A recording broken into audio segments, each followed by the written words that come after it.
Well, House Oversight Chairman James Comer is investigating whether banks have blacklisted Americans over political beliefs or industry ties. Now, Comer says under the Biden administration, financial institutions have targeted customers based on their ideology, raising serious concerns about free speech and fair access. Now, the probe will focus on whether government pressure or corporate policy drove discrimination against legal businesses and individuals. Republicans call it the latest example of politics infiltrating private life, and they're demanding answers. Well, also in the news, we see a lot about how companies are putting their woke values ahead of doing business and making profits for their shareholders. The American Conservative Values Fund, a proudly anti-woke investment fund, is making headlines. This week, they filed a lawsuit alongside the Heritage Foundation against Airbnb.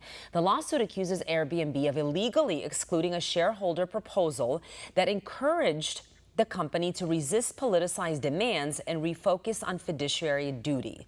Joining us now to talk more about this is William Flaig. He's the founder and CEO of ACVF.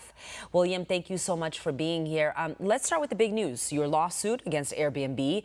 What exactly did Airbnb allegedly do? Why is it illegal? Tell us where this case stands as of today. Thank you for having me on the show. It's a first for us. As investment managers, typically we avoid the companies that we think are most hostile to conservative values.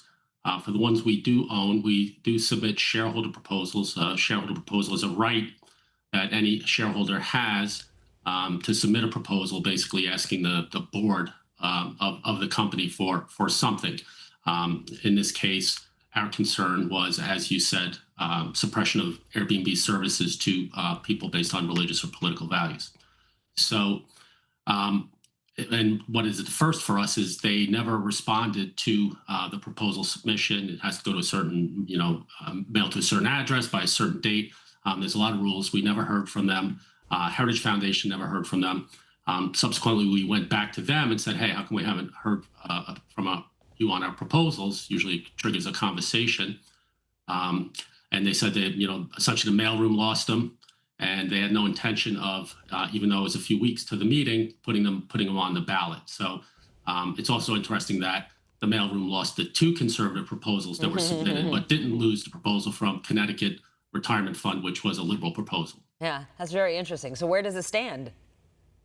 Right now, we're waiting for, I'm not a lawyer, I guess in the discovery phase or something of that nature, where we're waiting to hear back from Airbnb what their, essentially excuse was. For all our viewers asking where One America News is heading in the future, we would like to introduce you to OAN Live. OAN Live is the best way to stay up to date on all of the hard-hitting, straight-shooting, national and international headlines. And the best part is, OAN Live is only $4.99 per month. All the credible, honest, unbiased reporting One America News offers at a fraction of the cost of cable. Just go to OANN.com to easily sign up for OAN Live and stay informed.